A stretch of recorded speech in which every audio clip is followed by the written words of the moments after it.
नहमदुहु व नुसल्ली अला रसूलिहिल करीम। आऊज़ु बिल्लाहि मिनश शैतानिर रजीम। बिस्मिल्लाहिर रहमानिर रहीम। अल्लाह तबारक व तआला ने अल्लाह से डरने वालों के लिए, तकवा वालों के लिए, परहेज़गारों के लिए कुरान करीम में जगह जगह बेमिसाल बशारतें दी हैं। ऐसी ही एक बशारत सूरह अर-रहमान की आयत नंबर 46 में इस तरह है। अल्लाह तबारक व तआला का फरमान है, वलिमन खाफ मकाम रब्बिही जन्नतान। और वो मोमिन या मोमिना जो अल्लाह तबारक व तआला के सामने खड़ा होने से डरा या डरी, उसके लिए 2 जन्नतें हैं। और जन्नत की खसूसियत ये है कि उसके तूल व अर्ज़ में ये ज़मीन और आसमान उसके बीच में समा जाते हैं। ये भी कुरान पाक में अल्लाह तबारक व तआला का फरमान है। लिहाजा अल्लाह तबारक व तआला से डरने वालों के लिए, मुत्तकियों के लिए, परहेज़गारों के लिए अल्लाह ने एक नहीं बल्कि 2 जन्नतें रखी हैं।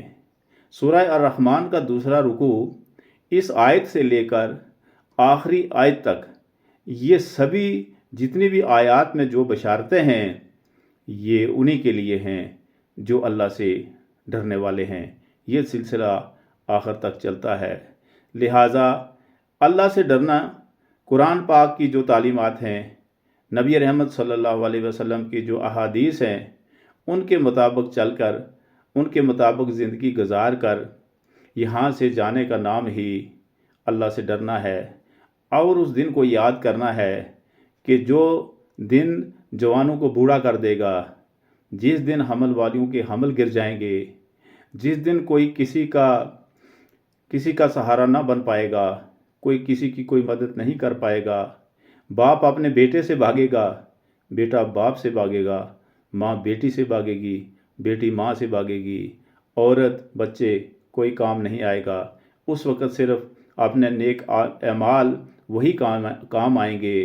तो लिहाजा जिसने नेकियां कमाई, जो अल्लाह के सामने खड़ा होने से डरा कि जब मुझे अल्लाह रब्बुल इज़्ज़त के सामने खड़ा किया जाएगा, फिर मेरी ज़िंदगी का हिसाब मांगा जाएगा, मेरी सन्न बुलूगत से लेकर मेरी ज़िंदगी की आखिरी सांस तक मुझे जितनी भी नेमतें दी गई हैं उनके बारे में सवाल होगा।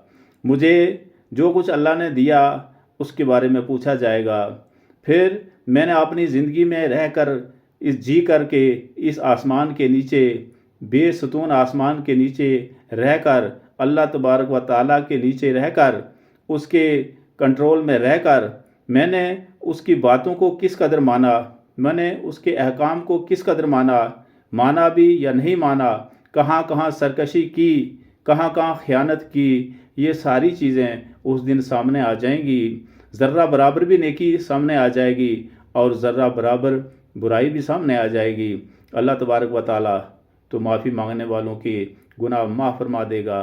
कुरान में उसने फरमाया कि मैं तुम्हारे सब गुनाह माफ़ कर दूंगा, लेकिन तुम्हें नाउमीद नहीं होना। मेरी रहमत की हमेशा उससे उसकी उम्मीद रखनी है।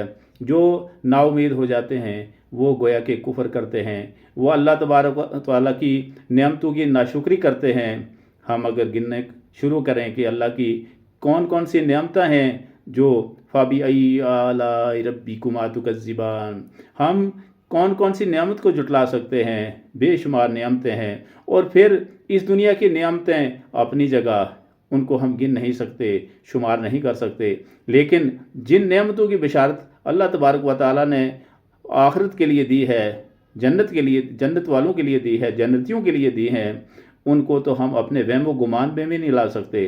क्योंकि जिस चीज़ को हमने देखा ही नहीं, उसके बारे में हम गुमान कैसे कर सकते हैं। जन्नत को हमने देखा ही नहीं, सिर्फ हमने सुना है। हमारा तख़य्युल वहाँ तक नहीं पहुँच सकता कि जन्नत कितनी खूबसूरत हो सकती है।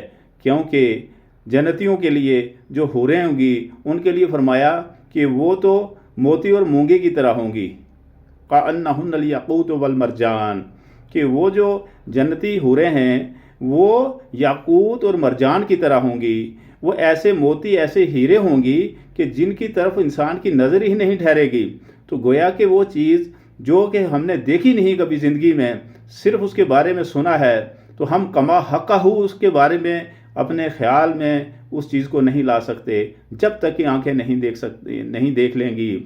لیکن سب سے بڑی بات تو یقین کی ہے کہ جس نے اللہ کی بات، اس کے رسول نبی رحمت صلی اللہ علیہ وسلم کی احادیث کے اوپر یقین کیا، گویا کہ وہ ڈر گیا، کیونکہ اس کے لیے دونوں چیزیں سامنے ہیں، نیکی بھی اور برائی بھی، جنت بھی اور جہنم بھی۔ نیکوں کے لیے اللہ نے جنت رکھی ہے، جو برے ہیں ان کے لیے جہنم رکھی ہے۔ اور سب سے جو اچھی اور ہمارے لیے فائدہ مند بات وہ یہ ہے کہ معافی مانگنے والے کو اللہ معاف فرما دیتا ہے، فرماتا ہے کہ تم معافی مانگو، مجھے معاف کرنے والا پاؤ گے، مجھ سے بڑھ کر اور کوئی معاف کرنے والا نہیں ہے۔ اس دنیا میں کوئی انسان ایسا نہیں جس سے گناہ نہیں ہوتا، جس سے غلطی نہیں ہوتی۔ سرتا پا انسان گناہوں کا پتلا ہے، لہٰذا اس کا علاج یہ ہے کہ اللہ سے معافی مانگی جائے اور پھر نیکی کی طرف راغب ہو جائے انسان۔ ہم جس طرف راغب ہوں گے ہم اسی طرف بڑھتے چلے جائیں گے، نیکیوں کی طرف راغب ہوں گے تو نیکیاں کرتے چلے جائیں گے، برائی کی طرف راغب ہوں گے تو ان کے راستے ہمارے لیے کھلتے جائیں گے۔ تو لہٰذا انسان کی کوشش ہمیشہ یہی رہنی چاہیے کہ وہ نیکی کی طرف راغب رہے۔ اور پھر سب سے بڑی بات جو ذہن میں رہنی چاہیے وہ یہ کہ مجھے اپنے رب کے سامنے کھڑا ہونا ہے، اس رب کے سامنے جس نے مجھے تخلیق کیا، مجھے زندگی دی، زندگی کی ساری نعمتیں دی، مجھے سر تا پا ٹھیک ٹھیک پیدا کیا۔ اگر کسی کو ٹھیک نہیں بھی پیدا کیا، کسی کی آنکھ نہیں، کسی کا بازو نہیں، کسی کی ٹانگ نہیں، کسی کا کوئی اور انگ نہیں، لیکن پھر بھی اللہ نے اس کو زندگی دی ہے، اسے اسی میں شکر کرنا چاہیے۔ ہو سکتا ہے کہ آخرت میں وہ جن کا سب کچھ صحیح سلامت ہے ان سے بڑھ کر کے ہوں گے۔ اللہ تبارک و تعالیٰ نے فرمایا ہے کہ بہت سارے لوگ تو ایسے ہوں گے جو اس دنیا میں آنکھوں والے تھے لیکن آخرت میں وہ اندھے پیدا ہوں گے۔ وہ اللہ سے پوچھیں گے، یا اللہ آپ نے مجھے دنیا میں آنکھیں دی تھی، مجھے اندھا کیوں پیدا کیا؟